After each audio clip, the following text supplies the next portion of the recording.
No sooner had the Russians recovered from the appearance of the Flamingo ballistic missiles with the Ukrainian armed forces than the defense forces are preparing a new surprise for the occupiers. Its range is thousands of kilometers. The payload exceeds 1,000 kilograms. This is an unprecedented weapon, fully ready for use and just waiting for the right moment. The explosives can vary depending on the assigned tasks. Ukrainian engineers chose a rather gentle name for this giant, calling it Marychka, but believe me, after encountering it, all irony instantly disappears. We are interested in the fleet that launches Kaliber-type cruise missiles. This is the new underwater drone of the Ukrainian armed forces, which has already passed all tests and demonstrated phenomenal results.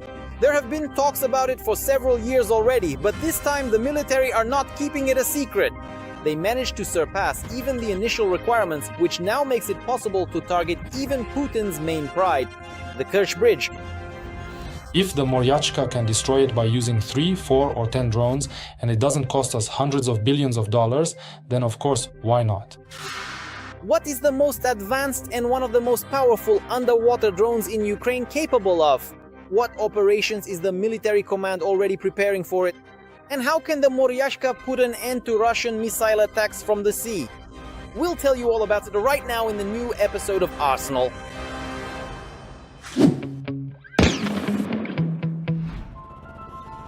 Its tests were first mentioned at the end of 2023. The Marychka kamikaze underwater drone is 6 meters long and 1 meter wide. And thanks to its rather large dimensions, it can carry a substantial explosive charge and strike even the largest targets.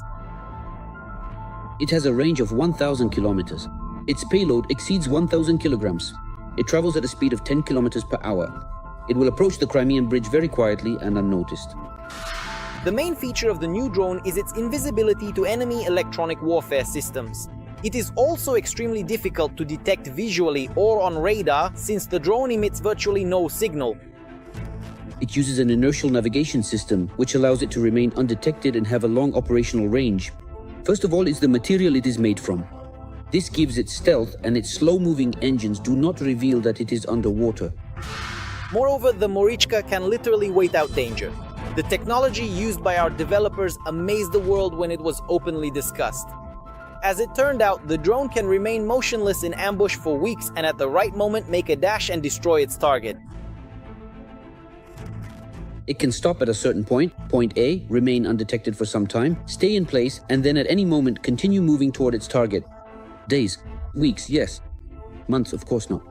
But for a certain period, it can remain undetected and stay in combat readiness. This could be useful, for example, when preparing for another massive attack on Ukraine. For instance, several drones can be taken out to sea and left in standby mode.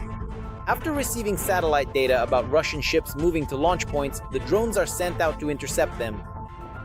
We are interested in the fleet that launches Kaliber-type cruise missiles. We need to repeat this. Again, that's my opinion. The same thing that was done in Novorossiysk when the submarine was blown up, the Varshavyanka class. Yes, it didn't sink, but apparently it was put out of commission for a long time, with key components damaged.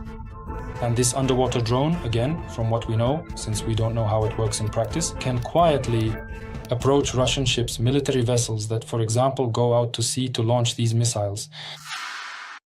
But under the threat of the latest Ukrainian weapon, not only ships at sea are at risk, but also all the frontline Black Sea infrastructure of the Russians, as well as repair shipyards and indeed any facilities located near the coastline. They are actively striking at enemy ships, including both those on the surface and those lurking underwater. Furthermore, they are striking various coastal infrastructure, which involves effectively disrupting and neutralizing the enemy's logistics in this specific direction, particularly through the total destruction of key facilities of the Kerch Bridge. Yes, you heard that right. Scaling up the production of the Marychka drone is essentially a death sentence for Putin's makeshift structures in the Black Sea. The previous strikes with Magura drones, which were incomparable in scale, will seem like child's play to the occupiers. After all, a ton of explosives will likely leave nothing alive of the much-vaunted bridge supports. The question is, how long will it remain out of operation? In other words, it will be destroyed. Will it be just one support, or will the whole thing collapse like dominoes? If it collapses like dominoes, then that's it, really. That would be a real morale boost. A moral uplift for Ukraine, like, hooray, we did it. If it's just one support, then okay, they'll patch it up, fix it, and it will keep working. Moreover, as they say, it's not being officially reported, but there are already signs. Just in February 2026, several serious incidents have already been recorded in the area of the overpass. For example, in the middle of the month, explosions were heard at night near Kerch and on the opposite shore of the Kerch Strait, and traffic on the Crimean bridge was temporarily halted. The following night, due to a drone attack, the bridge was closed for the entire night. 12.5 trains disrupted the schedules of the western section of Russian railways, and more than 700 cars were stuck in traffic jams. According to analysts, this indicates an active phase of reconnaissance before a potential strike. As you are already aware, the illegally constructed Kerch Bridge, which connects the occupied Crimea with the territory of the aggressor country, with the territory of Russia, will soon be demolished. And you could find yourself in a kind of trap. That is precisely why I earnestly and strongly advise that you should urgently leave the peninsula and make your way back to your original homes, back to Russia, and to the specific places from which you illegally traveled to the currently occupied territory of Crimea. However, experts say the bridge may not be the first target. Sailors, it is likely that at first the drone will still be used for military strategic purposes. If previously the Crimean bridge was the only link, the single thread connecting Crimea with the Russian Federation, now they have a railway through the occupied territory around the Sea of Azov, and they have a highway. So even if we assume that the Crimean bridge collapses tomorrow, can we really say that the entire group there will die of hunger and cold? Well, that's not the case, because once again...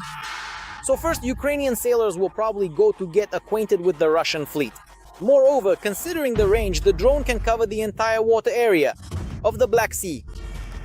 The explosives can vary depending on the assigned tasks. The type of warhead is selected based on the target that needs to be hit. The payload is 1,000 kilograms. You can blow up a whole lot of interesting things with that.